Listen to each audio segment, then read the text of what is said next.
Did you notice that a certain Prince Harry flew from LA all the way to Shanghai to apparently promote greener travel? In hot air balloon, or did he fly in an aeroplane? I think it was a jet, don't you, Tom? Right, okay. Well, There's Prince a lot of hot air, though, isn't there? Prince Harry just got embarrassed in China. Picture this. He's up on stage at this massive international summit, Envision 2025, you know. Lights blazing, cameras rolling, and a global audience tuned in. He's giving what's supposed to be a powerful, future-focused keynote, talking about tech, leadership, purpose, all that stuff. And then, bam, mid-speech, out of nowhere. Is that global wildlife populations have declined by 73% since 1970. And with our coalition representing many of the world's biggest travel and tech companies, we are uniquely positioned to drive the change that we so desperately need.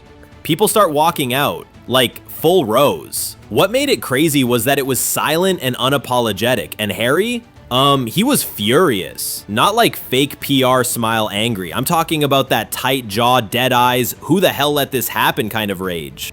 Is Prince Harry doing in China, of all places? It doesn't seem right. Royals, diplomats, UK politicians avoid China. At first, people thought it was just one or two protesters, but no, this was organized. A whole chunk of the audience dipped right in the middle of his speech. But why? Why this speech? Why now? And yeah, why are people whispering that Meghan warned him? Okay, so before we get deeper into the whole walkout drama, let's rewind for a sec, because this moment didn't come out of nowhere. See, Prince Harry has been on a mission lately, like full-blown image rehab tour. Post-Megxit, things got messy. First came the Oprah interview, then the Netflix docuseries, then Spare, the memoir where he literally talked about frozen parts of his body, shady royal family group chats, and fights with his brother. Oh, and let's not forget that Spotify deal that fell apart faster than you can say Archwell. So yeah, over the past few years, Harry's gone from people's prince to, well, a bit of a punchline. This was his comeback play, or at least it was supposed to be. It was everything he could have hoped for. You know, a serious global platform where he could talk about world issues, climate change, AI ethics, digital justice, all the cool world-saving stuff. It was a huge crowd, and there was international press. No palace drama, just Prince Harry being a thought leader. Or was he? We'll come back to that very soon. So the organizers gave him a top spot, a keynote. They were clearly betting big on him stepping into this new role, and Harry had been prepping hard. Sources say he wanted this to be the speech that redefined him. No more royal gossip. But here's the twist. The walkout didn't come from some right-wing Twitter trolls or angry royalists with British flags. Nope. The people who walked out were the exact kind of crowd Harry was trying to inspire. Young activists, academics, and social entrepreneurs. The people who were supposed to be on his side. And that's what stung the most. Because when your fresh start turns into public humiliation mid-sentence, on camera, at your own big event, you don't just feel embarrassed, you feel exposed. The man was up there talking about global unity, mental health and leadership, building a better digital future. You know, solid, hopeful stuff. He was pacing the stage like it was a TED Talk. You could tell he practiced this one. Then, after some minutes, something shifted. First, a row of people in the front left section stood up quietly. They didn't shout, no chants, just this weird synchronized move like they planned it, and they walked right out through the side aisles. After that, Harry pauses. You can literally see him glitch mid-sentence, like his brain short-circuited trying to figure out whether to keep going or stop. He gives this tiny, awkward laugh and powers through, but it's clear he's rattled. Then another section at the back left got up, and now the rest of the audience was whispering, and within 2 minutes, close to 40 people had left the hall. Suddenly, the whole world was asking, what did Harry say that made people walk out like that? Because if you thought the walkout itself was wild, just wait till you hear the part of the speech that triggered it. So here's the thing, Harry didn't scream, he didn't insult the monarchy, he didn't call anyone out by name, but sometimes all it takes is one line and boom, the whole room flips. And that's exactly what happened. Somewhere between his points on rebuilding institutional trust and holding tech platforms accountable, Harry drops this sentence, almost casually. With our coalition representing many of the world's biggest travel and tech companies, we are uniquely positioned to drive the change that we so desperately need. To him, it was probably just a slick line, but to the crowd, especially the youth organizers and grassroots reps, it hit differently. People online started decoding it instantly. Some heard it as a thinly masked jab at his own royal lineage, as if he was saying, I had to leave the system you all still glorify, and now I'm the one leading the way. Others took it as performative activism, and you can't blame them.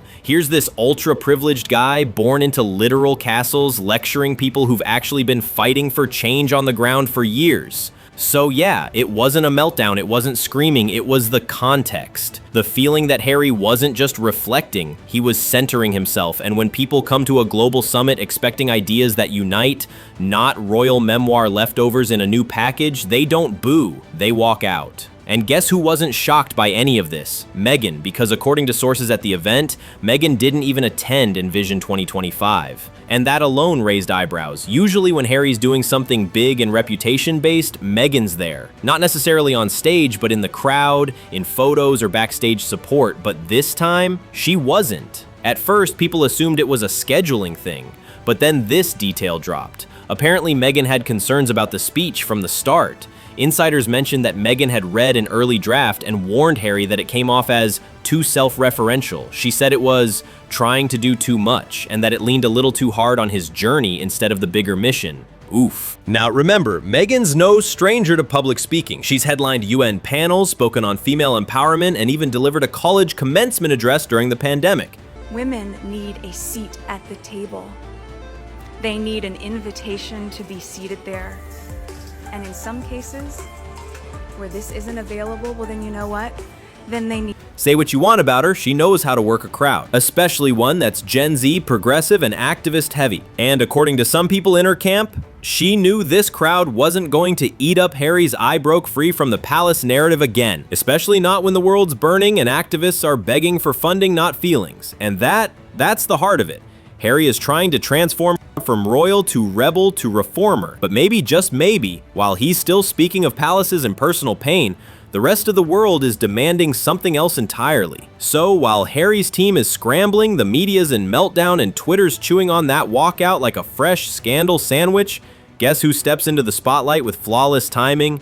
Meghan. Days after the Envision 2025 fiasco, Meghan was suddenly photographed at a women-led entrepreneurial event in Los Angeles.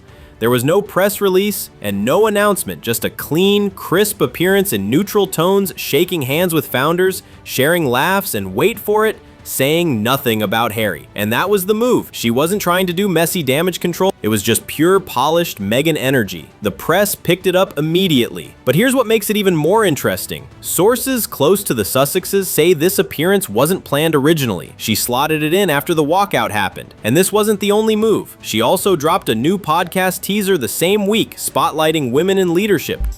I'm Megan, and this is Confessions of a Female Founder, a show where I chat with female entrepreneurs and friends about the sleepless nights, the lessons learned, and the laser focus. Totally separate from the royal narrative. No mention of family, crowns, or trauma. Just clean, progressive content.